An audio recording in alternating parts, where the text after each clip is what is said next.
Sos! Hindi ako ipinanganak kahapon para hindi malaman itong mga ganitong usapan. Hindi totoo yung hindi pa siya handa. Ilang taon na ba yan, ha? Hindi naman yan menor de edad eh. Bakit kaya hindi mo subukan na ayain magpakasal? Aba, nagsasayang lang ako ng oras kung hindi naman pala kasal ang balak ninyong hahantungan ng relasyon ninyo. Hindi na kayo mga bata.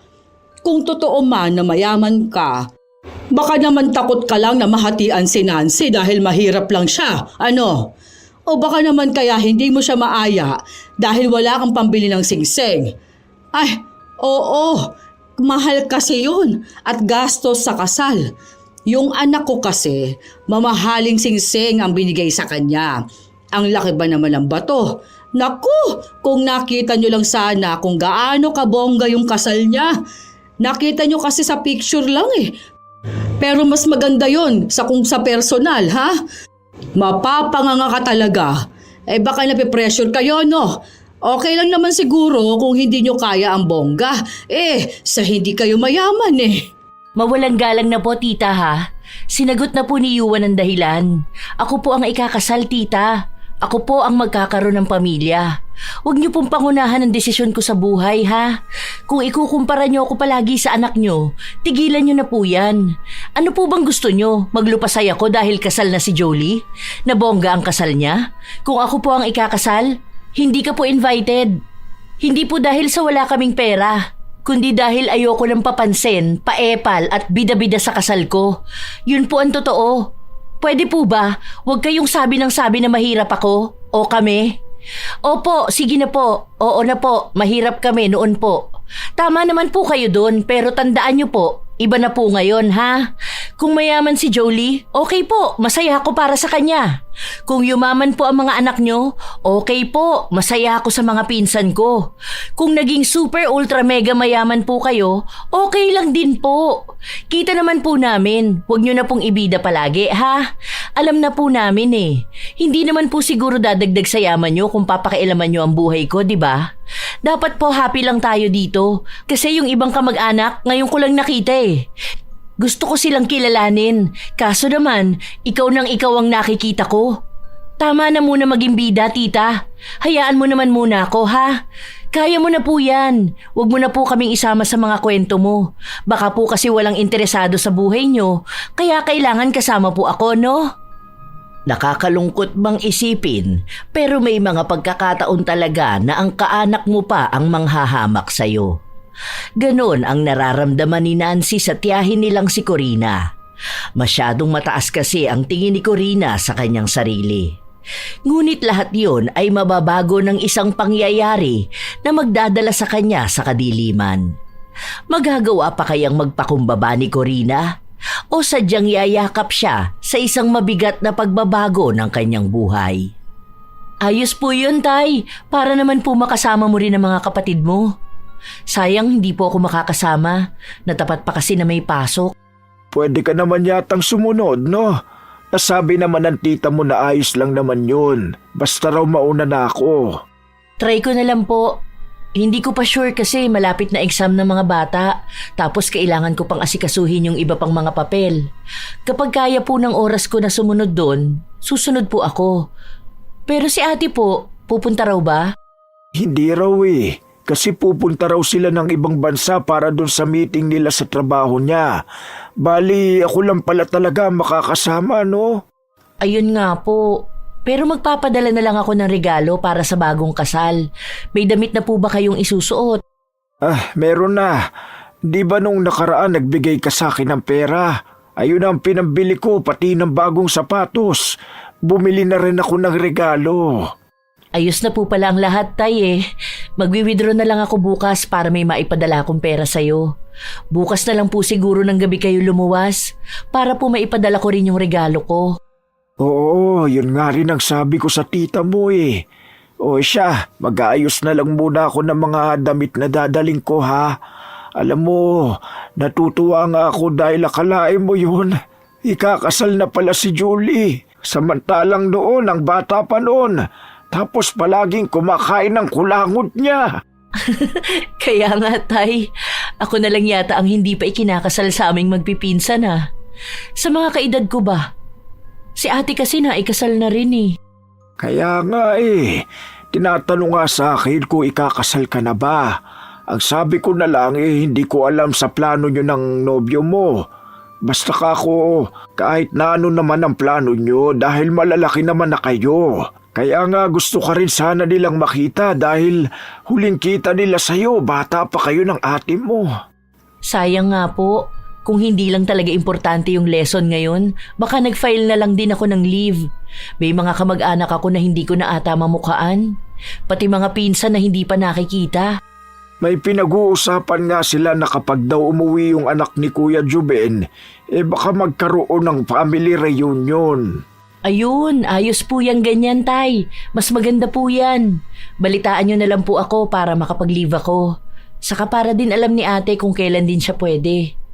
Sige po, Tay. Magpapahinga na po muna ako at antok na ako.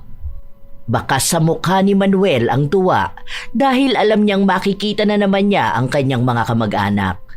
Matagal na rin kasi simula nang hindi sila nagsama-samang magkakapatid.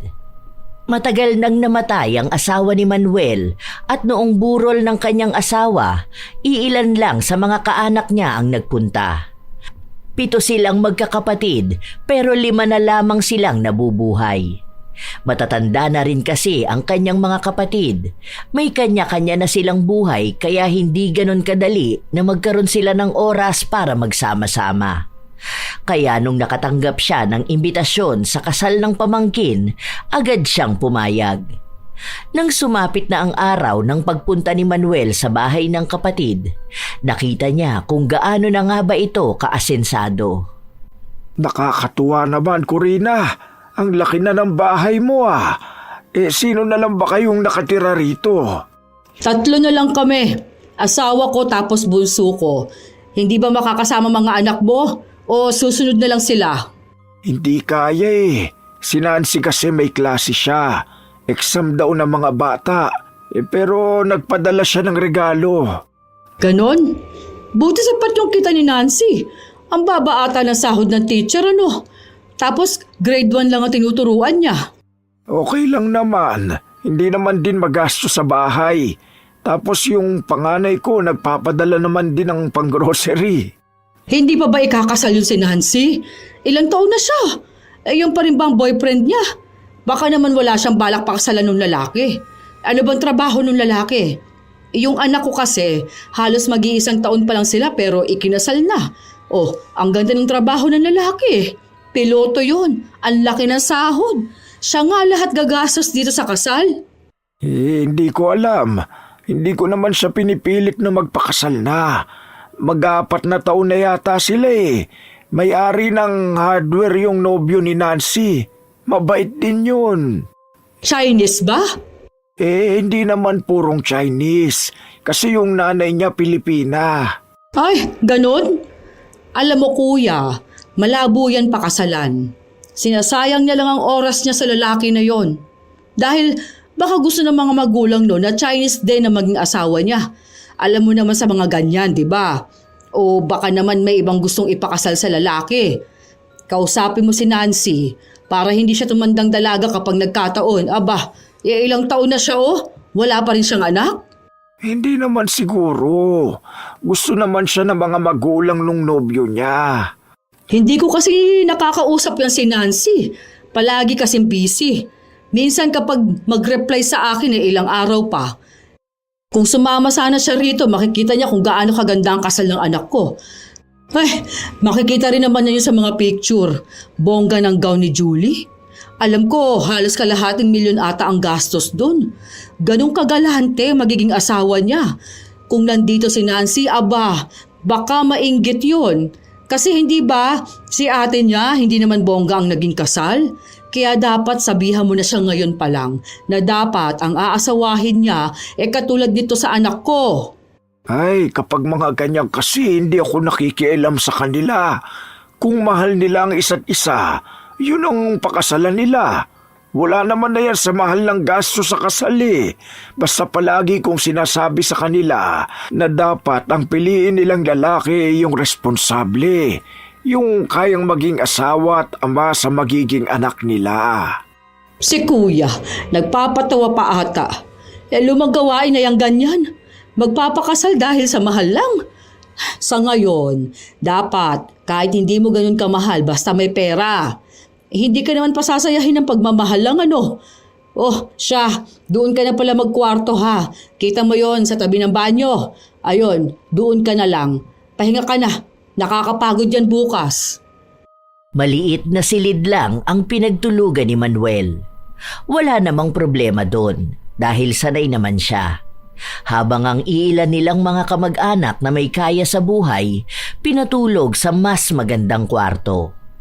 Hindi naman sumama ang loob ni Manuel dahil naiintindihan niyang mahirap pa rin ang tingin sa kanya ng mga kaanak niya. Noon kasi, siya talaga ang pinakamahirap sa kanilang magkakapatid. Hindi siya nakapagtapos ng pag-aaral, tapos ay tumira sila sa maliit na bahay. Tinaguyod niya ang kanyang pamilya. Nung magkaroon na ng trabaho ang dalawa niyang anak, doon lang sila nakaangat sa buhay. Hindi pa sila ganon kayaman katulad ni Corina, pero hindi na sila mahirap katulad noon. Kinabukasan, maagang nagising si Manuel. Balak na sana niyang maligo para magbihis, pero pinigilan siya ng kanyang kapatid. Huwag mong gamitin yan kuya. Doon ka sa kabilang banyo. Alam mo yung sa kusina. Meron doon pinto tapos labas ka doon. Makikita mo na doon yung isa pang CR. Gagamitin kasi ni na Carol yung CR na yan eh. Oo, sige lang. Saglit lang din naman akong maliligo. Hindi na nagreklamo si Manuel. Sinunod niya na lang ang sinabi ng kanyang kapatid. Nung nakaayos na siya, pinalagay sa isang sasakyan ang lahat ng regalo. Tapos noon ay sumakay na rin ang iba. Kuya, sa kanila ka na sumabay ha. Hindi na kita isasama sa simbahan. Diretso ka na sa reception. Tapos pagpunta mo doon, hanapin mo si Carlota. Sabi mo ikaw yung tinutukoy ko sa kanya na kapatid kong galing lang Laguna. Sige na, aalis na kami. Tumangulang si Manuel. Nang makita niya ang tinutukoy ng kapatid, agad siya nitong isinama sa kusina at tinuruan ng mga gagawin niya. Naatasan siya na maghugas ng mga plato at sinabi na kumain na muna siya bago magsimula dahil baka mamaya ay wala na silang oras pa. Doon nakaramdam ng lungkot si Manuel. Lumuwas pa siya para sa imbitasyon sa kanya sa kasal pero hindi naman pala siya magiging bisita lang. Noong nagsisimula na ang kasiyahan, nasa loob lamang ng kusina si Manuel.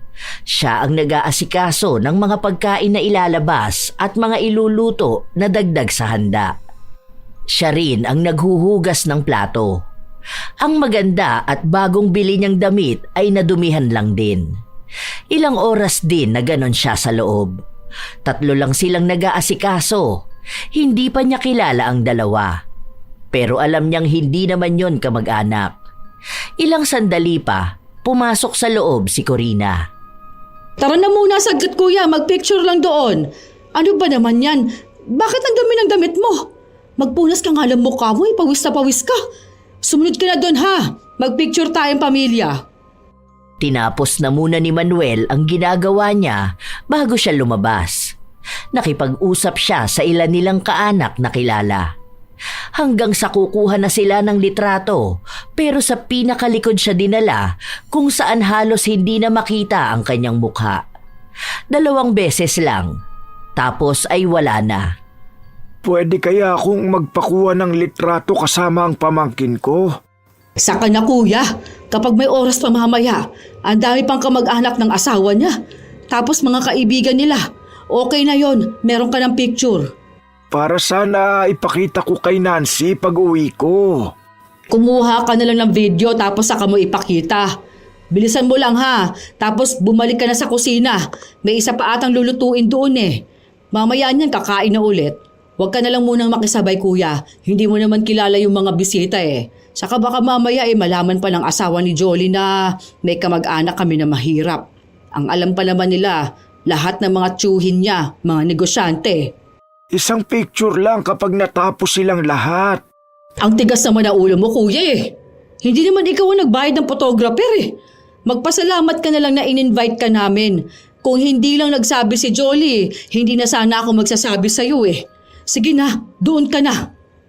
Doon lang nakaramdam ng sama ng loob si Manuel. Hindi niya napigilan ang sarili na maluha habang nasa kusina siya at naghuhugas ng plato. Hindi niya rin naman malapitan ng pamangkin dahil abala ito sa dami ng kanyang bisita.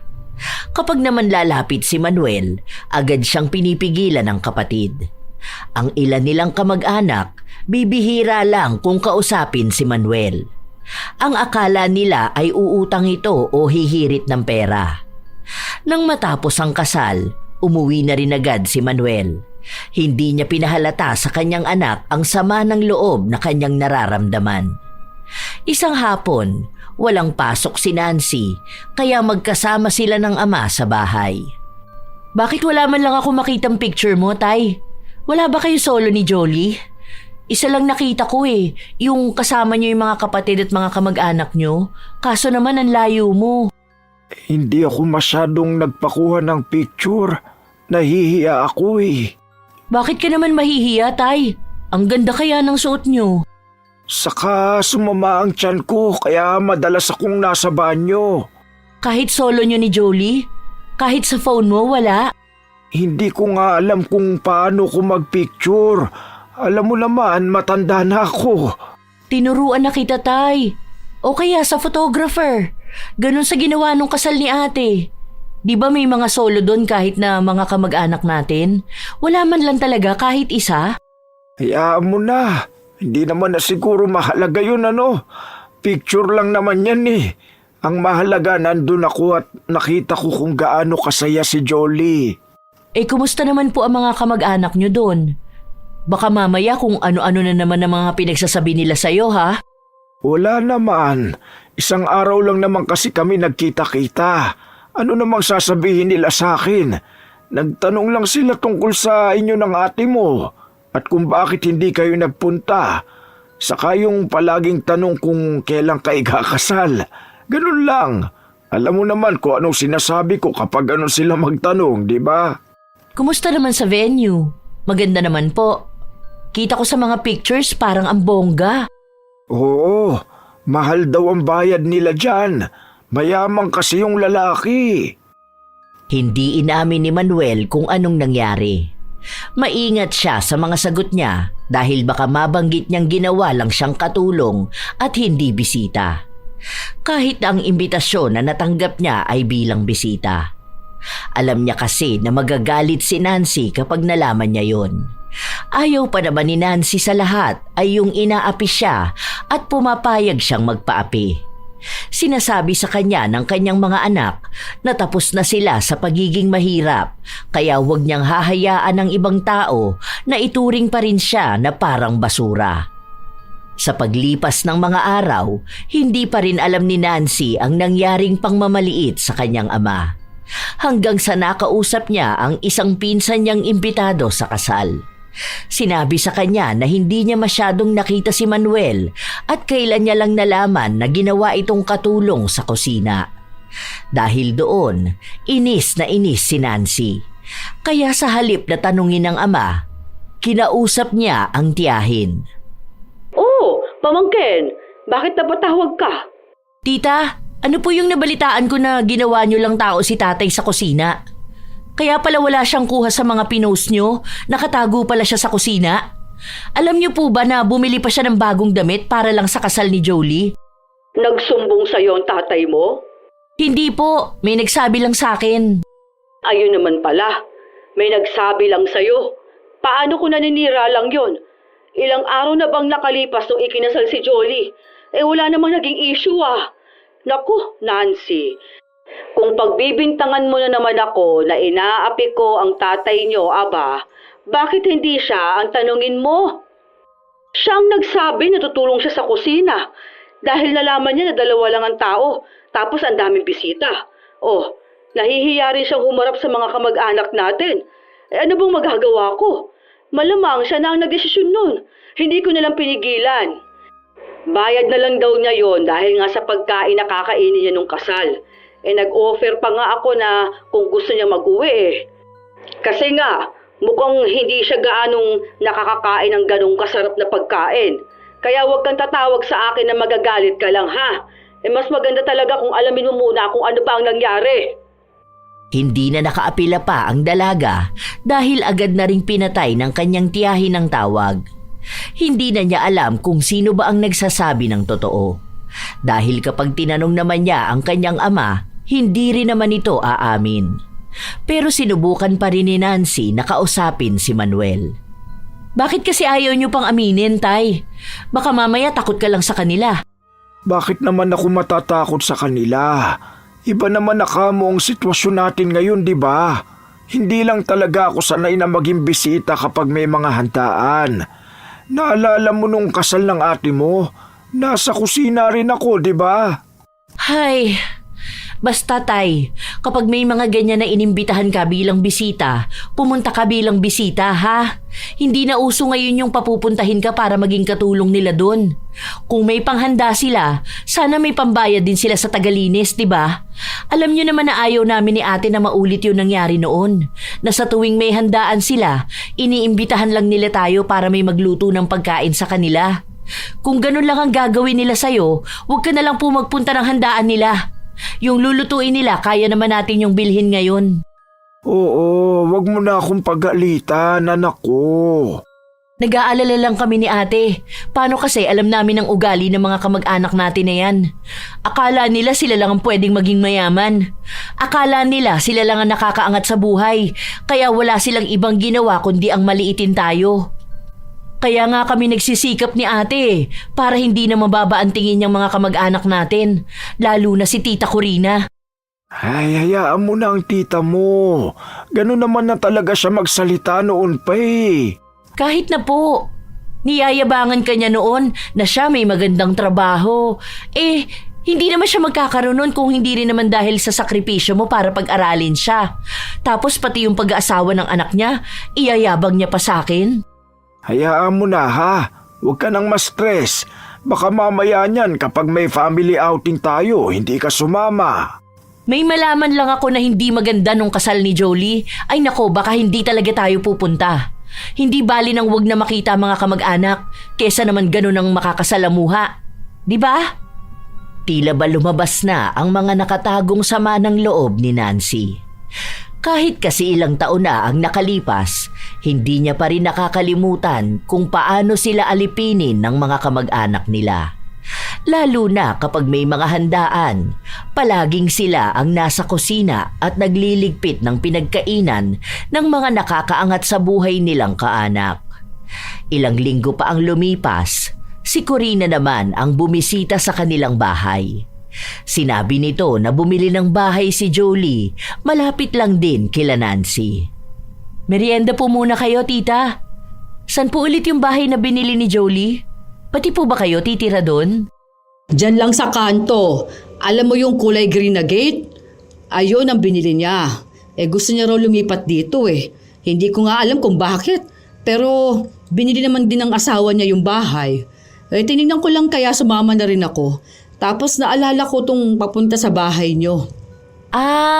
Yung bahay dati ni Kuya Hector. Maganda po doon.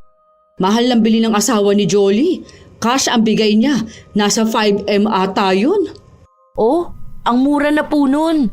Kasi yung bahay na binili ni ate, magkano yun? Nasa 12M ata. Malawak kasi yung bakuran eh. Hindi naman cash bili ng ate mo doon. 3 years to pay ata to eh. Kahit na po. 1 taon na lang bayad na yun. Yung asawa kasi ni Jolie, kahit pa 20M pa yung gustong ipabili ng anak ko, kaya niyang i-cash. Ikaw ba? Hindi ka pa binibilihan ng boyfriend mo ng bahay. Naku, huwag mo sabihin na kapag ikinasal kayo, dito kayo titira. Ang liit ng bahay na to ha? Medyo naayos na to kahit na paano. Naalala ko pa noon kapag umuulan, ang daming tulo ng bubong. Tapos laging pinapasok ng baha. Hindi na ba ganun ngayon? Ay, hindi na po. Ipapaayos na po namin to. Hinihintay ko lang po yung loan ko. May loan na ba kahit grade 1 teacher lang? Makalang naman po kayo. Kahit kinder po ang tinuturuan, teacher pa rin po yun. Saka kahit naman po anong level ng tinuturuan namin, pwede kami mag-loan. Di mapapagawa niyo na to ng mas maganda. Ipapaayos lang po yung bubong, tapos papapintura, tapos tambak. O di ganun din pala. Parang walang magbabago. Naku, kung ako sa'yo, magpabili ka na lang sa boyfriend mo. Di ba may-ari ka mo ng hardware yon? Kung totoo man, hindi mo na kailangan mag-loan. Depende na lang kung ayaw kang tulungan, hindi ba? Ang mga Chinese pa naman, mga kuripot yan. Gusto mo ba ireto kita sa friend ng asawa ni Jolly para makahanap ka rin ng galanting lalaki? Iwan mo na yung boyfriend mo. Mukha namang walang maitutulong sa'yo. Sa totoo lang, tita, masaya po ako na nakapangasawa si Jolie ng mayaman at galante. Pero hindi naman po ibig sabihin na gusto kong gumastos para sa bahay namin, ayaw na akong tulungan ng boyfriend ko.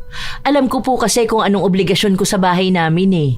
Hindi ko po yun pwedeng ipasa sa boyfriend ko. Hindi pa po kami kasal, kaya ayokong obligahin siya. At kahit na mag-asawa na kami, tatanggihan ko pa rin kapag sobra na ang nilalabas niyang pera para sa akin. Para namang sinasabi mo na hindi ganyan ang anak ko. Ang kaibahan lang kasi, ginagamit niya ang utak niya. Mahal na mahal siya nung lalaki. Aba, handang ibigay sa kanya ang lahat, kaya kinukuha niya. Yun ang sinasabi ko sa'yo, na dapat alam mo rin paano gumamit ng utak at diskarte kapag papasok ka sa isang relasyon. Nako, hindi na uso ang pagiging strong woman, Nancy. Baka sa susunod yan hindi ka na talaga tutulungan ng boyfriend mo. Magkakaiba po kasi talaga ang mga babae. Hindi po lahat pipiliin ng ganun sa kagaya ng pagpili ni Jolie. Yun na nga. Hindi mo naman ata ako gets Gets po kita. Sana po, gets nyo rin ako. Mukhang nasaktan kita sa mga sinabi ko sa boyfriend mo Alam mo na, ayoko lang na maging mahirap ka rin. Mahirap na nga kayo Mag-aasawa ka pa rin ba ng lalaki na hindi ka kayang iahon sa buhay? Baka makapangasawa ka lang tulad ng tatay mo. Opo tita, huwag po kayong mag-alala dahil hindi ko na po kailangan ng lalaki na mag-aahon sa akin sa hirap. Dahil nakaahon na po kami. Pangarap ko rin po na magkaroon ng asawa gaya ni tatay. Mapagmahal po. Hindi na po yun tungkol sa pera o sa kayamanan. Iba talaga ang mindset ng mga mayayaman at mga taong galing sa hirap. Siya, pasabi na lang sa tatay mo na napadaan ako Balik na lang ako rito bukas. Pigil na pigil si Nancy. Dahil kapag hindi niya yon ginawa, baka makapagsalita siya ng hindi maganda at maging dahilan pa yon para masaktan ang kanyang tiyahin. Alam niya naman na kapag may mali lang siyang nabanggit, dadamdamin na yon ni Corina. Kahit na siya naman itong mapanakit magsalita. Nang kinagabihan, doon lang umuwi si Manuel. Galing siya sa labas kasama ang ilan niyang mga kaibigan. Nakita ko si Jolie Nandiyan pala sila. Binili raw ng asawa niya yung bahay ni Hector. Opo. Andito nga po si tita kanina Niyayabang na naman niya yung pagbili ng cash. Hindi ko nakita si Corina pero sabi nga nandun daw. Bakit hindi mo ko tinawag kanina? Hindi na po. Saglit lang naman siya rito Tiningnan niya lang naman ang bahay natin. Tapos ganun pa rin naman ang ugali niya. Matapos kang laitin, biglang ibibida yung kanya. Babalik nga raw po siya bukas. Naiinis lang ako sa kanya kanina. Paano? Nilalait niya pati si Yuan. Sabi ba naman sa akin, irereto ko dun sa mas mayaman? Para ano? Naiinis ako. Para namang pera na lang lahat. Mas mayaman pa nga si Yuan kesa dyan sa asawa ni Jolie. Ayoko lang iyabang. Ay, hayaan mo na siya. Kilala mo naman ang tita mo, hindi ba? Kaya namihasa yun Paano? Siguro ng mga bata pa lang kayo palagi niyong sinasabi na hayaan na lang siya. Tapos ang ending, ayan, naging masama ang ugali. Kung may kapatid akong ganyan sa kanya, naku, baka bungal na yon kakasampal ko sa bibig niya. Naku, nakakatakot ka naman maging ate, anak ko. Talaga tay? Ikaw kasi ang bait niyo Dapat lagi niyong pinapamukha sa kanya na wala siya sa kinalalagyan niya kung hindi dahil sa inyo. Iba talaga ang energy ni Tita Corina dahil ang bilis niyang mapainit ang ulo ko. Imagine, grade 1 student ang tinuturuan ko Ang kukulit, tapos yung pasensya ko ang haba. Samantalang isa lang si Tita Corina pero nasagad niya ang pasensya ko. Natatawa lamang si Manuel habang nagsasalita ang kanyang anak. Kung naroon pa rin ang ate ni Nancy, malamang ay dalawa na silang maglalabas ng hinaing. Simula mga bata pa lang sila, ang tiyahin nilang si Corina ang madalas nilang kinaiinisan. Dahil ito ang nangungunang tao na walang tiwala sa kanila. Dahil mabait ang kanilang mga magulang, palagi na lamang silang pinagsasabihan na pagpasensyahan na lang. Igalang pa rin daw nila dahil nakatatanda.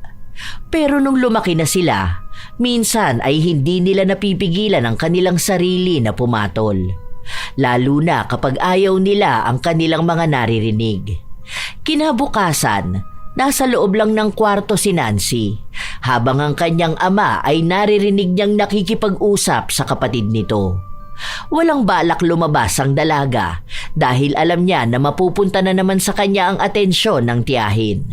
Kaya nakinig na lang siya sa usapan nila. Sa susunod na buwan nga yung sa reunion. Ano, makakasama ba kayo? May ambagan kasi doon. Baka hindi nyo kayanin. Ang sabi naman ni Nancy, siya na raw ang bahala. Malaki ba sahod ng teacher?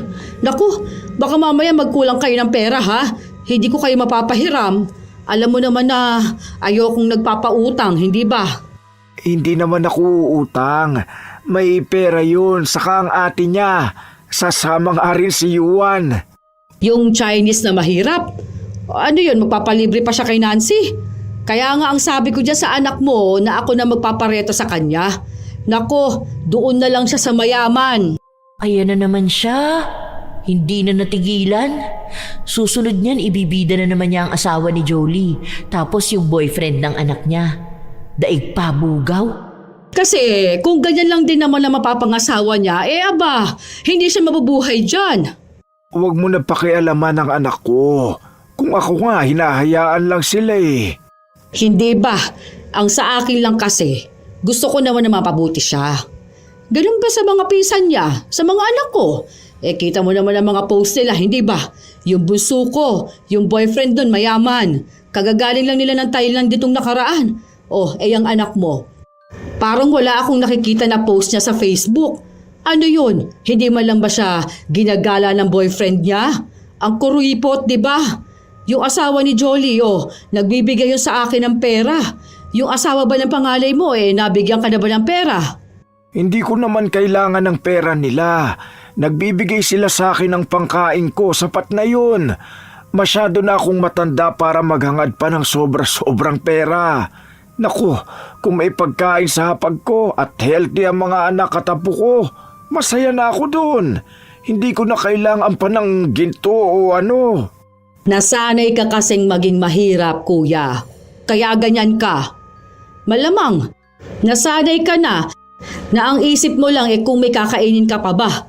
O tapos hanggang ngayon dala mo pa rin. Hindi mo malang itinaas ang pangarap mo? O ano, gusto mo ba na hanggang dyan ka na lang? Ano bang mali sa buhay ko? Napagtapos ko na ng pag-aaral ang dalawa kong anak. May maganda na silang trabaho at maganda ang buhay nila. Ayun na mismo ang pangarap ko. Hindi ko na kailangang sobrahan pa. Ano bang gusto mo? Pangarapin kong magkaroon ng ilang daang libo sa bulsa ko? Ano namang gagawin ko sa pera? Ibibili ko ng pagkain? Meron naman akong nakakain sa bahay. Masaya yung panganay ko sa asawa niya. Hindi sila sobrang rangya pero hindi naman sila pinababayaan. Yung dalawa kong apo maayos naman, ano pa ba? Si Nancy masaya maging teacher. Yung boyfriend niya matagal na sila. Mayaman yun, hindi rin madamot. Ayoko lang hinga ng pera eh. Kapag binigyan ako, binabalik ko. Kung ikakasal sila, alam ko na nasa maayos na ang anak ko. Yun na mismo ang pangarap ko. Wala nang sobra. Ilang taon na ba ako? Ilang taon na lang bang ilalagi ko sa mundo? Masaya ko basta masaya ang mga anak ko. Ay, ewan ko sa'yo, kuya. Kaya ganyan din ang mga anak mo eh. Kaya hindi mataas ang pangarap dahil nakikita nila sa'yo. Dapat ngayon pa lang ipamukha mo na sa kanila na dapat mag-ambisyon sila na yumaman. Paano silang yayaman kapag nagkaroon sila ng asawa na mayaman? Pero sige, ikaw pa rin ang bahala. Buhay niyo naman yan eh. Uulit at uulit lang din yung ganyang mindset hanggang sa hindi na talaga kayo makaangat sa buhay. Basta, wag lang kayo manggugulo sa amin, lalo na sa akin. Yun bang uutang ka? Ganon? Kasi pagsasabihan talaga kita. Okay lang yun. Hindi naman ako nangutang kahit na isang beses. Noong bata pa nga ang mga anak ko, hindi naman ako lumapit sa'yo. Ngayon pa kaya na may kanya-kanya na silang pinagkakakitaan? Sige na, sabihan mo na lang si Nancy kung saan ipapadala ang pera para dun sa ambagan. Hindi pa tapos mag-usap ang magkapatid pero sinadya ni Nancy na lumabas. Hindi na kasi niya matiis ang naririnig niya. Gusto ng tita niyang magyabang, sisimulan niya rin magyabang. Nandyan ka naman pala, Nancy. O ano, tara, pag-usapan natin ang mangyayari sa reunion. Meron naman po sa GC, tita. Sure na kayo, nasasama kayo ha? Pati yung boyfriend mo. Basta wala magpapalibre ha kapag kinulang kayo. Hindi naman po kami magpapalibre. Napag-usapan na namin to ni Yuan. Magdadala nga siya ng sarili naming sasakyan eh. Isa dun sa 7 niyang sasakyan ang gagamitin namin. Ang sabi nga niya mag-book kami nung mas mahal na hotel. Kaso ewan ko kung yun ang gagawin niya kasi sagot naman niya yun. Baka kasi hindi tayo magkasya dun sa bahay na nirentahan. Nag-offer din pala siya na kung madadaanan natin yung resort na pag-aari niya, pwede daw tayo dun. Huwag ka mag-alala, tita. Kahit ata ilibre nun ng buong angka natin, mayaman pa rin siya. Eme, sige po, magsi-CR lang ako. Bakas ang inis sa mukha ni Corina dahil sa pagyayabang ni Nancy. Tunay naman ang mga sinabi ng dalaga. Hindi na dapat niya babanggitin ang mga salita na yon dahil napag-usapan nila ng nobyo, nasasabay na lang sila sa kung ano ang gusto ng karamihan ng kaanak ni Nancy. Sadyang niyabangan lang siya sa inasta ng kanyang tiyahin kaya sinabayan niya ito. Ilang araw pa ang lumipas, lahat sila ay naghahanda na sa paparating na reunion. Maging si Manuel ay nag-eempake na ng kanyang mga damit. Tay, kasya pa ba to dyan sa bag mo? Sabi ni ate pasabay daw to. Kanya to naiwan niya rito nung pumunta sila. Sige, ilapag mo dyan. Isisiksi ko na lang yan mamaya. Tay, bakit dala mo na naman yung butas na damit mo na yan? Wag na yan, luma na yan eh. Tapos yung isa mong damit, pambahay mo lang yan dito. Bakit? Hindi ko ba pwedeng dalhin to? Hindi na ba ako magpapambahay doon? Hindi naman sa ganun. Ang inaano ko lang, alam mo naman yung mga kamag-anak mo doon, di ba? Kapag nakita nila na ganyan ang suot mo, ano na namang sasabihin nila sa'yo? May binila akong bagong damit mo, di ba? Dala ko naman yun. Pambahay lang naman to eh. Lalo na kapag matutulog na tayo. Para naman hindi mo alam na hirap ako makatulog kapag hindi ako komportable sa suot ko. Eh sige po, okay na yan. Basta yung mga binili nating damit, dalhin niyo po ha? Ilang araw pa ang nakalipas hanggang sa dumating na ang araw na magsasama-sama sila. Pagdating pa lang nila, nagsimula na ang payabangan. Ang dami na nilang baon na mga kwento. Ang isang tiyahin, sinabing nakabili ng bahay ang anak sa ibang bansa. Ang isa naman ay may nobyong politiko ang anak. May payabangan sa pag-aaral. Iba-iba. Sanay na si Nancy sa ganon dahil bata pa lang siya kung ano-ano na ang binibida ng mga kaanak niya. May mga sumama na ibang mga kamag-anak na kapos at sila lang madalas ang kinakausap ni Nancy dahil mas magaan silang kausap kaysa sa mga taong mayayabang. Ramdam din kasi ni Nancy ang pinaparamdam sa kanila na para bang hindi sila kasali sa pamilya dahil lang sa wala silang yaman. Habang nakikipag-usap ang dalaga sa isa nilang kaanak, lumapit sa kanya si Corina. Halika, andun yung isa mong lola. Hindi mo yun matandaan pero hinahanap ka niya. Tita namin yun sa unang asawa ng tatay. Natatandaan ka kasi niya dahil naaalala niya nung bata ka pa sobrang bait mo raw kahit na pinapagalitan ka na. Tara! Ay wait lang tita, may pinag-uusapan kasi kami. Sunod na lang ako sa'yo. Ano ka ba? Huwag ka na makipag-usap sa mga yan. Ano namang interesado sa buhay ng mga yan? Kung gusto mong ma-attract ang energy ng kayamanan, dapat nakikipag-usap ka doon sa mga mayayaman. Tingnan mo nga, wala gaano lumalapit sa kanila. Kasi sino ba namang kakausap sa kanila kung walang ibang maririnig kundi daing? Tapos magpapaawa pa yung mga yan. Tapos hihingian ka ng pera. Ay, tara na. Hindi na nakaapila pa si Nancy matapos silang hilahin ng kanyang tiyahin. Pinasunod din ang kanyang nobyo para ipakilala sa ibang mga kamag-anak nila. Pinapangunahan ni Corina ang pamangkin na dapat ay hinahayaan niyang kilalanin ng mga kamag-anak nila. Ginagawa ito ni Corina hindi dahil gusto niyang ipagyabang si Nancy, kundi para ibida rin ang kanyang kwento. Wala kasing handang makinig sa paulit-ulit niyang yabang. Tia Bel, ito yung bunso ni Manuel. Ayan yung kinukwento ninyong naaalala ninyong bata na nauntog sa pinto tapos naapakan niyo ang kamay. Oh, dalagan na ano. Oh, ito ang boyfriend niya. Ilang taon na yan sila pero hindi pa rin nagpapakasal. Dapat nga magpakasal na sila ano. Kasi ilang taon na itong si Nancy. Baka mahirapan na itong magkaroon ng anak. Ang hirap pa naman kung iisa lang ang anak. Naku, baka nga masaklap, hindi pa magkaroon ng anak. Hi, hello po Lola. Ikwento mo sa kanilang buhay mo. Wala naman pong kakaiba sa buhay ko. Teacher po pala ako. Grade 1 po ang mga tinuturuan ko. Yung boyfriend mo, anong trabaho niya? Kailan kayo magpapakasal? Hindi naman po nila tinatanong. Kahit na, ikwento mo lang sa kanila. Hindi po ako pala kwento. Basta po may boyfriend ako, si Yuan po. Wala pa po kaming balak magpakasal. Hindi pa po namin alam kung kailan po. Hindi naman po kami nagmamadali. Ay, ikaw naman Yuan. Baka naman kasi hindi mo inaaya ng kasal itong pamangkin ko.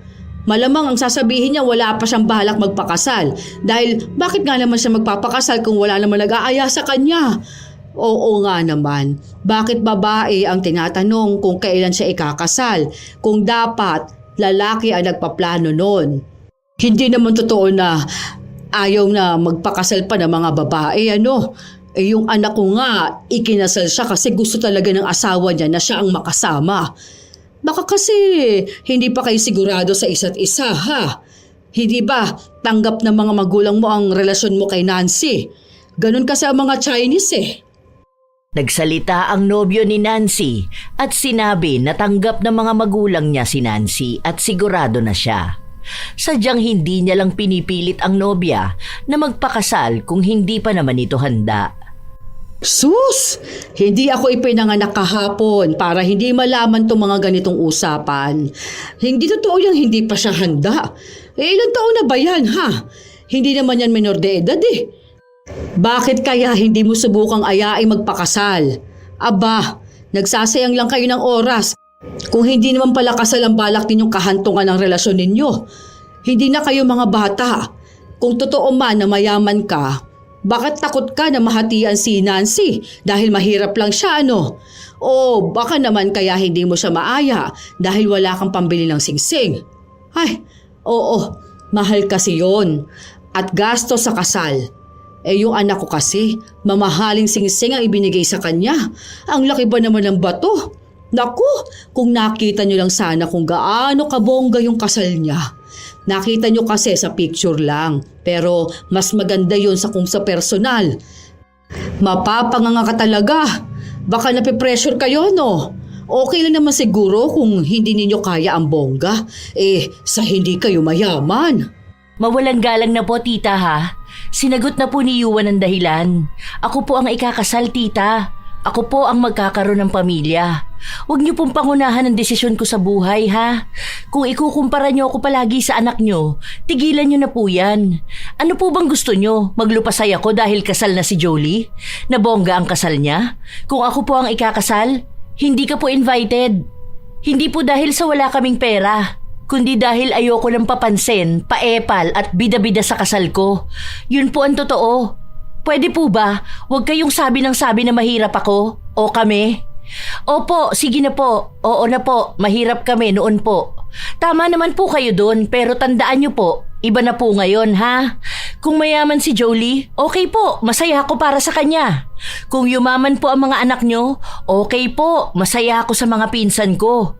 Kung naging super ultra mega mayaman po kayo, okay lang din po. Kita naman po namin, huwag niyo na pong ibida palagi, ha? Alam na po namin eh. Hindi naman po siguro dadagdag sa yaman nyo kung papakialaman nyo ang buhay ko, di ba? Dapat po happy lang tayo dito. Kasi yung ibang kamag-anak, ngayon ko lang nakita eh. Gusto ko silang kilalanin. Kaso naman, ikaw nang ikaw ang nakikita ko. Tama na muna maging bida, tita. Hayaan mo naman muna ako, ha? Kaya mo na po yan. Huwag mo na po kaming isama sa mga kwento mo. Baka po kasi walang interesado sa buhay nyo. Kaya kailangan kasama po ako, no? Ang kapal naman ng mukha mo para sabihin huwag akong mangialam. Bakit? Masama na bang payuhan ka, ha? Hindi kasi ginagawa ng tatay mo. Nagpapayo po si tatay, pero hindi po siya nagmamando. Okay na po yon kung kaya niyong gawin sa anak niyo. Huwag na po sa akin. Huwag po kayo magalit. Di ba po, Lola, mga tita at tito, dapat masaya lang po tayo ngayon? Kasi ngayon ko lang po talaga kayo nakita. O baka hindi ko kayo tanda. Sige po, aalis na po muna ako. Kakausap muna ako ng iba. Napairap na lamang si Corina matapos na umalis ng kanyang pamangkin. Sorry babe ha, ang gulo namin no. Nahiya tuloy ako kapag sa family reunion nyo walang ganito. Kahit na lahat kayo mayaman. Naiinis lang kasi ako eh. Hindi ko na napigilan ang sarili kong makapagsalita. Tanong siya ng tanong kung kailan ako mag-aasawa. Siya pa mas nape-pressure buhay ko to. Pinakalma na lang ni Yuan ang kanyang nobya. Matapos nun ay nakipag-usap na ulit si Nancy sa mga kamag-anak nila na hindi niya kilala. Ang kanyang ama at ate naman ay may kanya-kanya ring ginagawa at kinakausap. Masaya naman sana kung wala lang isang tao na nagbibigay ng sakit ng ulo sa kanila. Nang kinagabihan, nasa loob na ng kwarto nila ang pamilya ni Nancy. Magpapahinga na sana sila pero biglang kumatok sa pinto nila si Corina at kinausap si Manuel. Hindi narinig ni Nancy kung ano ang usapan na yun pero lumabas ang kanilang ama at nagpaalam sa kanila na may gagawin lang sa labas. Baka naman magsumbong ka pa sa mga anak mo. Nagpapatulong lang naman ako na buhati ng mga bagahe namin. Ayoko kasi doon sa kwarto namin, ang liit. Ang sabi ko sa kanila, doon kami sa mas maganda, yung mas malaki sana. Kaso, kina Georgina naman binigay. Narinig ko kasi na sila na talaga nagbayad ng kwarto na yun. Ang aarte kamo nila. Dahil lang sa may kasama siyang kano. Ay, akala mo naman kung sino siya Kaya lang naman yung nagpakasal sa kano dahil mapera. Naku, hindi naman din gwapo yung naging anak nila. May mas malakas pa rin ang dugo niya. Kaya ayun mukhang abnormal na bata. Napaka-arte pa nun. At ang yabang. Iniyayabang ba naman sa akin na may bagong bili silang farm? Akala niya ata maiinggit ako sa kanya. Hindi naman niya pera ang pinambili nun, kundi pera nung kano. Nakakainis siya. Hayaan mo na. Ganyan ka rin naman magyabang. Hoy, hindi ako ganun kuya Nilulugar ko naman ang kayabangan ko. At totoo naman, ang niyayabang ko naman mga anak ko. Siya, anong iyayabang niya? Ang lalaki naman ito mga bagahe nyo. Bakit naman ganito ang dala nyo? 2 araw lang naman tayo Hindi ko yata kayang buhatin yan. Tawagin na lang natin yung mga mas bata sa akin. Tulog na nga sila Yung anak naman ni Juday, hindi yun pwede. Ang payat na nun tapos may sakit pa sa baga. Baka kapag pinagbuhat ko yun, biglang himatayin ako pa masisi. Yung asawa ba ni Jolie? Wala ba tong mga gulong? Nasira yung gulong kanina. Hindi pwede yung asawa ni Jolie nakakahiya naman sa kanya, di ba? Siya na nga nagbigay ng ambag namin dito Tapos siya na rin ang gumastos. Gusto mo pang pagbuhatin ko siya? Kaya mo na yan. Noon naman kargador ka sa palengke, hindi ba? Hindi ko kasi sigurado kung kaya ko pa ba Alam mo naman na matanda na ako. Huwag na lang kaya kayo lumipat ng kwarto. Andun na nga sila sa lilipatan namin. Mas maganda doon. Dali na, kaya mo yan. Ano ka ba naman? Babayaran na lang kita ng 50. Maghanap na lang tayo ng ibang pwedeng utusan. Wag na. Nagtanong na ako kanina Kaso ang mahal naman nilang maningil. Bubuhatin daw nila yan pero 100 isang bagahe. Ano sila sinuswerte? Gawin mo na lang kasi. Nag-aalangan pa si Manuel dahil alam niyang mahina na ang kanyang mga buto para bumuhat pa ng mabibigat. Pero sadyang makulit ang kanyang kapatid. 2 bagahe pa lang ang nabubuhat niya ay nakakaramdam na siya ng hingal at sakit sa kanyang balikat. Habang naglalakad sila, nakita sila ni Nancy. Labis ang pag-aalala ng dalaga sa kanyang ama at sa puntong lalapitan niya ang mga ito, bigla na lang bumagsak sa lupa si Manuel. Tumama ang ulo niya sa bato at dumagan pa sa kanya ang mabigat na maleta. Naku naman, Tay! Ano bang ginagawa niyo? Ano ba yung bagahe na yan? Hoy! Huwag mo kang ganyanin yan. Ang mahal ng mga laman yan, no? Kung masira ang mga damit namin, ako afford mo bang palitan yan, ha? Hindi mo ba nakita na nasaktan na si tatay? Mahina na siya, tapos gusto mo pa talagang pagbuhatin siya ng gamit niyo? Ano? Baldado ba ang mga anak mo? Bastos ka! Anong gusto mo? Sila pagbuhatin ko ng mga gamit, ha? Mga bisita sila sa reunion? Mas makapal naman ang mukha mo! Ano akala mo sa amin? Hindi bisita sa reunion na to? Bakit? Akala mo ba espesyal ka na, ha? Mahirap lang naman kayo. Babayaran ko naman siya, ha? O ito, gagawin ko na 100. Anong gagawin namin dyan sa 100 na yan? Napahamak ang tatay ko! Ano bang utak meron ka, tita? Ayokong makabastos pero paano ka naman gagalangin? Hindi na kita pipilitin kung talagang mababa ang tingin mo sa amin. Pero isa lang ang pakiusap ko sa'yo. Utang na loob naman. Huwag mo ipahamak ang tatay ko.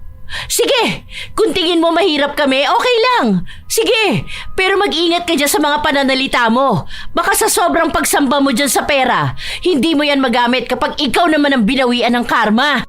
Kilabutan ka nga dyan sa mga sinasabi mo. Humihiling ka pa talaga ng masama sa akin? Hindi ako humihiling ng masama sa'yo, tita. Ang sinasabi ko lang kung ano ang maaaring maging kapalit niyang pagsamba mo sa pera. Silaw na silaw ka masyado. Ewan ko ba dyan sa ugali mong ganyan? Basta ang sinasabi ko sa'yo, iba maningil ang langit sa mga taong masasama ang ugali. Kahit hindi ko hilingin, kung makakarma ka, talagang makakarma ka. Umalis na rin si Nancy kasama ang kanyang ama. Dahil hindi na naging maganda ang kanilang simula, umuwi na sila. Pero bago yun, dinala na muna nila sa ospital si Manuel. Pasalamat na lamang ang dalaga dahil walang masamang nangyari sa kanilang ama. Pati ang ate ni Nancy ay nagagalit na. Pinagsabihan din nito ang kanilang ama na bakit sunod siya ng sunod sa inuutos sa kanya ng kapatid niya. Siya ang panganay, bakit pumapayag siyang gawing utusan lang? Isa pa ay wala naman siyang hinihinging tulong sa tiyahin nila. Totoo naman ang sinasabi ni ate, Tay. Hindi ka naman lumalapit sa kanya para sa tulong, tapos isang utos niya lang sa'yo, sunod ka na kaagad. Para po kasing lumalabas na wala kang sariling desisyon at isip eh. Hindi naman po kayo mga bata para sundin siya. Mas lalo nyo lang pinapakapalang mukha niya. Dahil iniisip niya na talagang utu-utu ka at madaling utusan. Ang galing niya naman, may mga anak siya tapos walang tutulong sa kanya para magbuhat ng gamit nila. Hayaan mo na, anak. Ay, hindi pwede yung ganyan, Tay. Wala tayong mapapala sa puro na lang hayaan. Napakayabang nun, tapos hahayaan na lang natin.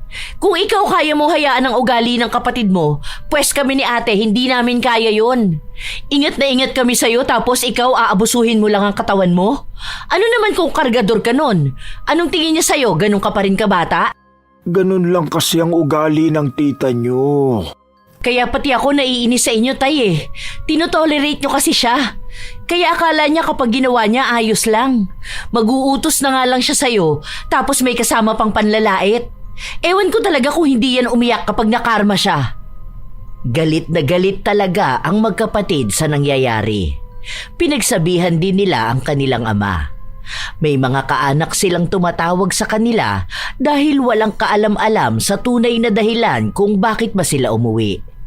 Noong una, ang sabi ni Manuel ay wag na nilang ipaalam dahil masaya nga na magkakasama ang magkakamag-anak, pero mismong ate ni Nancy ang nagsabi ng tunay na dahilan. Matapos niyang sabihin yon ay umalis siya sa kanilang group chat na sinundan ni Nancy. Dahil sa pagbanggit ng pangalan ni Corina, galit na galit itong tumawag kay Nancy. Bakit naman ganun ang ate mo? Ang attitude niya, ha? Talagang sa GC pa? Anong gusto niya iparating sa lahat? Tapos, magsasabi pa siya sa akin na mayabang ako? Hindi ako mayabang. Baka naiinggit lang siya sa akin. Tapos blinak pa ako. Kung hindi ba naman walang hiya? Bakit sa akin po kayo nagsusumbong? Akala niyo po ba mas kakampihan ko kayo kaysa sa ate ko? Tama lang naman po ang ginawa niya sa inyo. Sa totoo naman po talaga na mayabang kayo. Try niyo po magtanong dyan sa mga kasama niyo. Iisa lang po ang sasabihin nila. Parehas kayong sutil ng ate mo. Palibasa'y wala kayong class. Squammy! Opo. Hilig din po naming tumahol ni ate. Mga askal kasi kami. Buwisit kayo! Hindi pa tapos magsalita si Corina ay pinatay na agad ni Nancy ang tawag. Dahil doon ay tinadtad din siya ng tawag at mensahe. Pero wala nang iba pang pakialam ang dalaga. Basta nakauwi na siya sa kanila. Hindi na niya kasalanan kung nasaktan ng tiyahin sa mga salitang sinabi niya. Ilang araw pa ang nakalipas, hindi pa rin makalimot si Corina sa mga nangyari. Panay pa rin siya tawag kay Nancy na hindi niya sinasagot. Kapag naman kay Manuel tatawag, hindi pinapayagan ni Nancy na sagutin. Dahil alam niyang kung ano-ano lang ang sasabihin ng tiyahin. Dahil hindi mabilis na makalimot si Corina, hindi rin siya natatahimik hanggat hindi siya nananalo sa diskusyonan. Isang araw, nung dalawin ni Corina ang anak niya, sinadya na rin niyang daanan si Miguel. Pero natutulog ito kaya ang nakausap niya ay si Nancy. Ayoko makausap ka. Gisingin mo si Manuel. Sabi mo nandito ako. Natutulog nga po, tita. Ano po bang ibig sabihin nun? Nagpapahinga po si tatay. Baka naman po pwedeng magpaawat muna kayo. Huwag niyo po muna siyang guluhin, no? Alam naman po namin kung tungkol saan tong sasabihin niyo sa kanya. Yung nangyari po nung nakaraan, di ba? Okay po sana kung hihingi kayo ng tawad sa kanya eh. At bakit naman ako hihingi ng tawad sa kanya, ha? Hindi ba dapat kayo ng ate mong humingi ng tawad sa akin? Para saan po? Sa pagsasabi namin ng totoo? Alam mo, naiinis na naman ako dyan sa mga sinasabi mo. Kayo po kasi ang dapat na humingi ng tawad. Wala naman po sigurong masama kung magpapakumbaba po kayo, no? Para naman po sa kapatid nyo. Bilang kuya na lang po sana. Kasi bukod po sa sama ng loob sa panlalait nyo, nasaktan din po si tatay. Muntikan pa nga po siyang mabalian eh. Pero ano pong ginawa nyo? Wala po, kahit sorry man lang, di ba? Pupunta po kayo sa bahay hindi para kumustahin ang kapatid nyo, kundi para linisin ang pangalan nyo at alisin ang inis na nararamdaman nyo. Kahit na kailan, hindi ako magpapakumbaba sa taong mababa sa akin. Oo, mas matanda siya sa akin, pero mas mayaman naman ako sa kanya. Ang dapat, siyang nagpapakumbaba sa akin. Paano kung dumating ang araw na kailanganin niya ako, ha? Paano siya makakalapit sa akin? Paano po kung kayo naman ang lumapit sa amin at humingi po ng tulong? Paano po kayo makakalapit sa amin kung masama po ang loob namin sa'yo? Kahit na kailan, hindi ako hihingi ng tulong sa inyo. Huwag po kayo magsasalita ng tapos, tita. Kaya kong magsalita ng tapos. Dahil bakit ako hihingi ng tulong sa taong wala namang pera at kakayahan, ha? Huwag ka magpatawa, Nancy. Hindi ko kakailanganin ang kakarampot ninyong pera. Mayaman kami, ha? Okay po. Tingnan na lang po natin sa mga susunod. Hindi pa rin naaalis kay Corina ang pagiging mahangin niya. Wala siyang ibang ginawa kundi ang ipagmalaki ang mga bagay na meron siya. Kahit na kaninong kamag-anak. Minsan, bigla na lang siyang bibisita sa bahay ng kapatid para lang ibalita kung anong mamahaling gamit ang binili ng kanyang anak. At nakikibalita sa kalagayan ni Nancy. Hanggang sa umabot na ang halos isang buwan, hindi nagpaparamdam si Corina. Medyo nagtataka ako. O baka ako lang. Hindi ko ata napapansin si Tita Corina. Ano yun, hindi ba siya bumibisita kay Jolly? Parang ang tahimik niya ngayon ah. Naninibago ko. Dumalaw ba siya sa bahay nang wala ako, Tay? Hindi ko alam. Hindi ko naman siya nakikita eh. Nung nakaraan napadaan ako sa bahay ni na Jolly. Nandoon naman siya kaso hindi niya ako kinausap eh. Paalis din kasi sila noon. Baka marami siyang ginagawa ngayon. Imposible naman yun. Kahit naman sobrang dami niyang ginagawa, talagang sisingit yun ng oras para magyabang. Kilala ko yun eh. Kahit mga bata pa lang kami, kahit ganun siya kalayo, gagawa siya ng paraan para tingnan ang buhay natin. Tapos manlalait siya sa may pasok ng kwento ng buhay niya. Tapos mga walang kwentang advice. Baka naman napagod na rin siya. Hindi ko rin alam. Masaya naman si Nancy na walang nangungulit sa kanya o walang nangmamaliit sa kanyang ama. Pero hindi pa rin maaalis ang pagtataka sa kanya. Kung hindi madaldal o maingay si Corina, malaki ang posibilidad na may kakaiba sa kanya. Yun ang nais na malaman ng dalaga. Sinubukan niyang magtanong kay Jolly pero wala siyang nakuhang sagot. Sinabi lang sa kanya na maraming inaasikaso ang kanyang ina. Hindi niya binanggit kung ano ba yon. Ilang araw pa ang nakalipas, nakatanggap sila ng balita tungkol kay Corina. Nalaman nila na meron itong diabetes. Kawawa naman si Corina.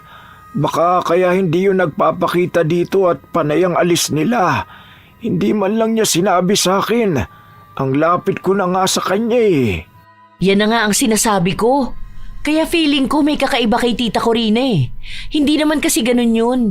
Kahit na kailan hindi yun nanahimik. Bigla tuloy ako naawa sa kanya kahit na sobrang nakakainis ang ugali niya.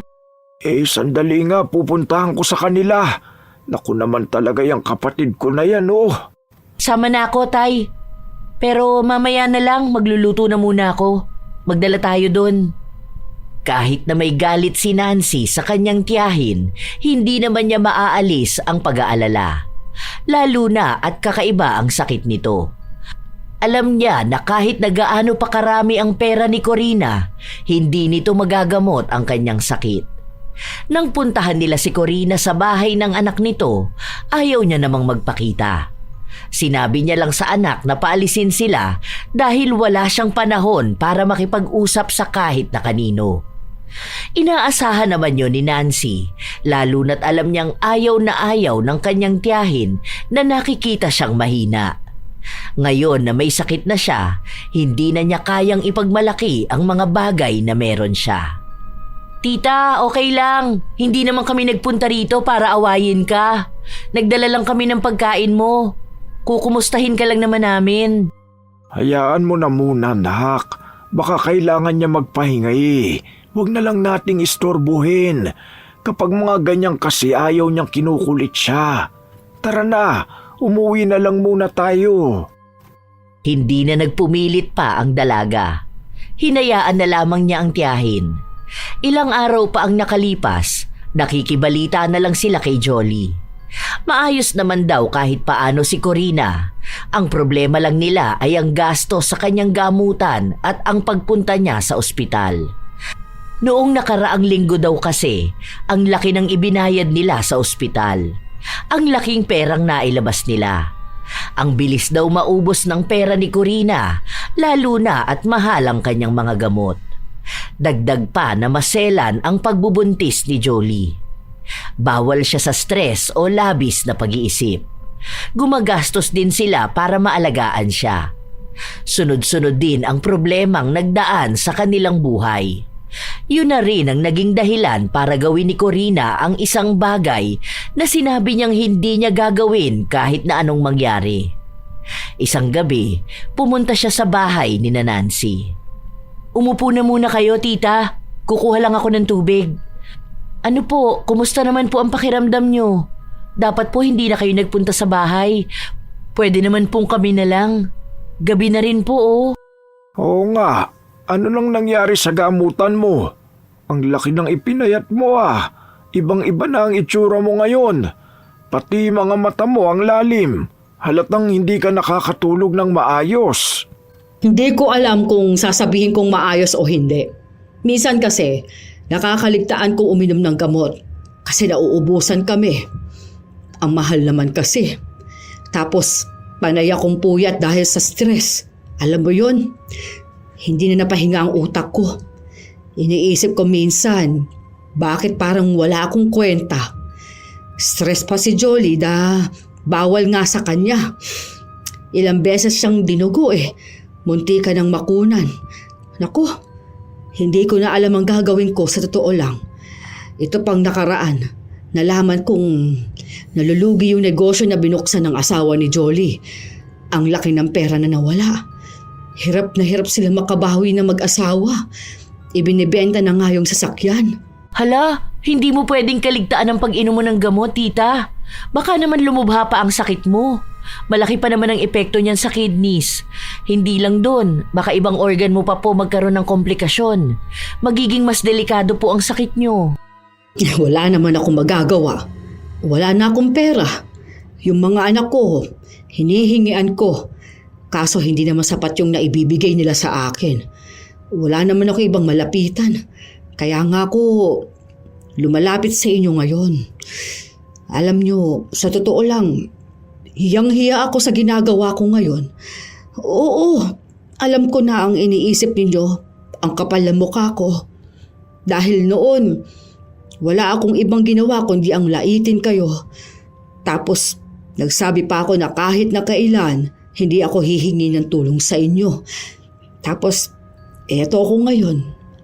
Pagpasensyahan nyo na ang naging ugali ko noon, ha? Kung hindi ninyo ako mapapatawad agad, ayos lang.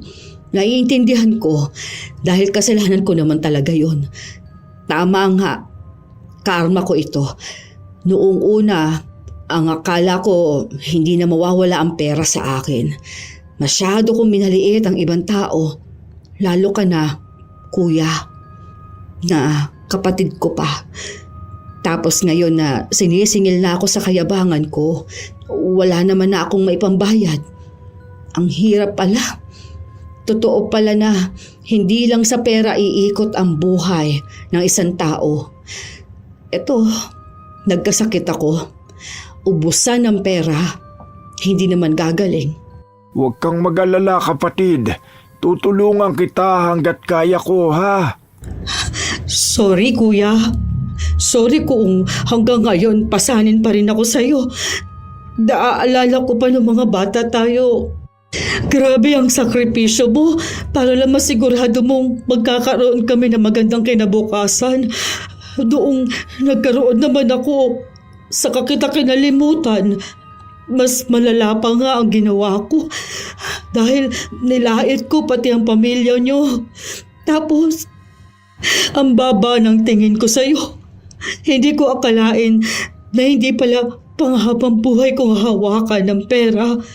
Pati asawa ng mga anak ko niyayabang ko. Ngayon, sunod-sunod ang nangyari. Lahat kami bumagsak.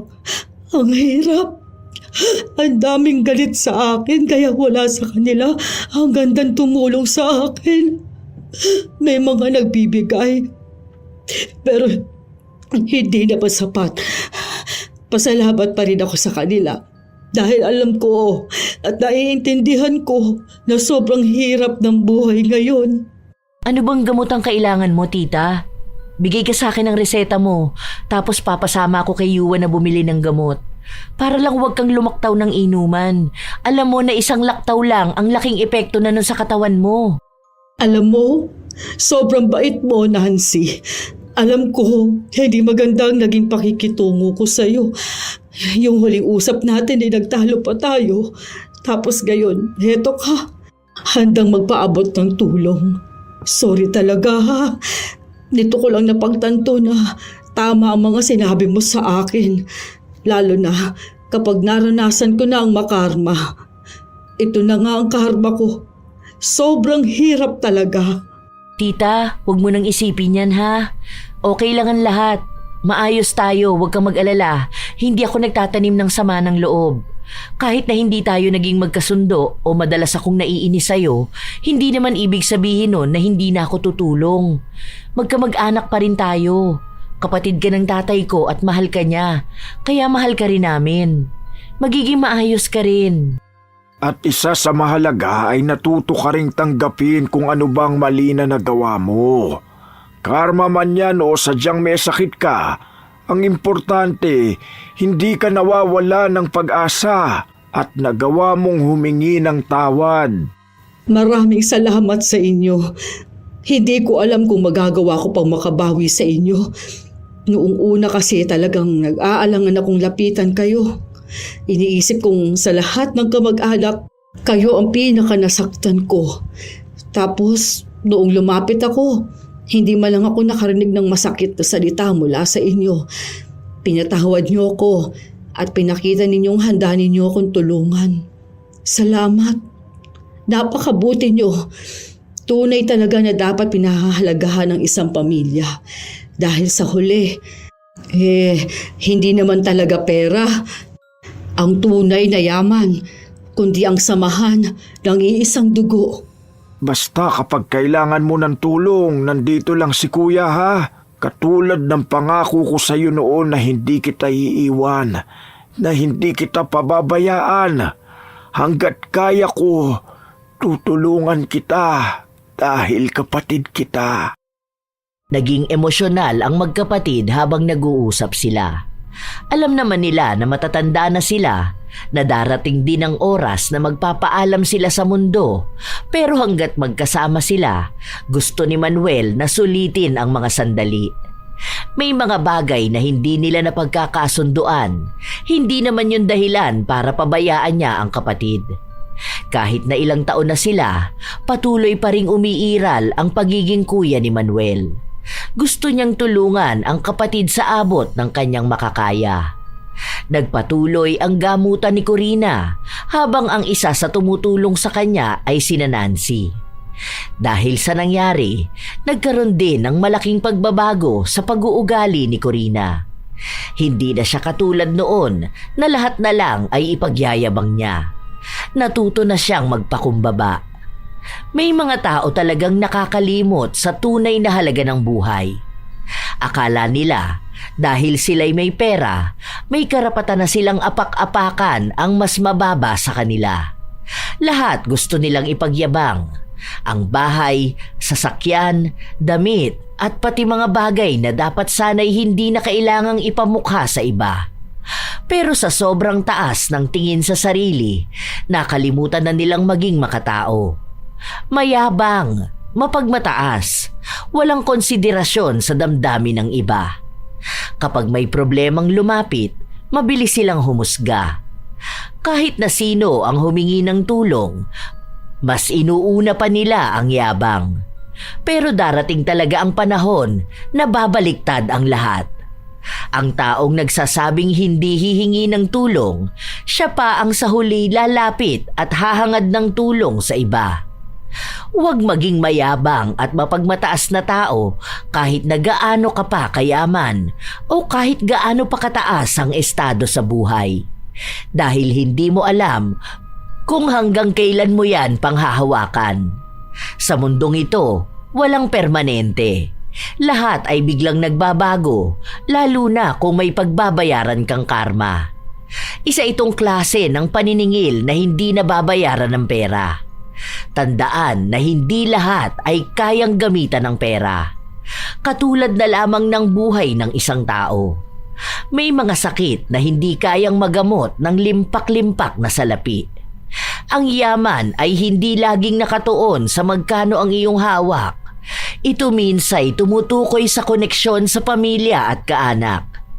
Tandaan na lamang na walang silbi ang pera kung ikaw naman ay may sakit. Walang saysay ang yaman kung kaaway mo naman ang iyong kadugo. Ang kayamanan ay nauubos, pero ang pagmamahal ng pamilya at ang kalusugang ibinigay ng Diyos, yan ang kayamanang walang kapalit. Kaya habang may oras pa, matutong magpakumbaba, magpasalamat at alagaan ang mga tunay na kayamanan na hindi nasusukat sa salapi. Mga apo, ang ating kwento ngayon ay tumatalakay sa yabang at karma. Wala mang kulam na naganap. Minsan talagang malupit maningil ang karma. Kilala nito kung sino ang kanyang babawian, na tiyak ay magpapaalala sa kanila kung gaano kahirap ang dinanas ng mga taong dati ay minamata nila. Kaya tandaan natin mga apo, na huwag iyayabang ang yaman na meron ka ngayon dahil isang iglap lang ay kaya yang bawiin ng Diyos. Katulad ni Corina, Alam kong marami din kayong mga kamag-anak na mayabang at mapangmata. Ibahagi nyo naman yan kalakip ng inyong komento sa ating bagong kwento ngayon. Naway meron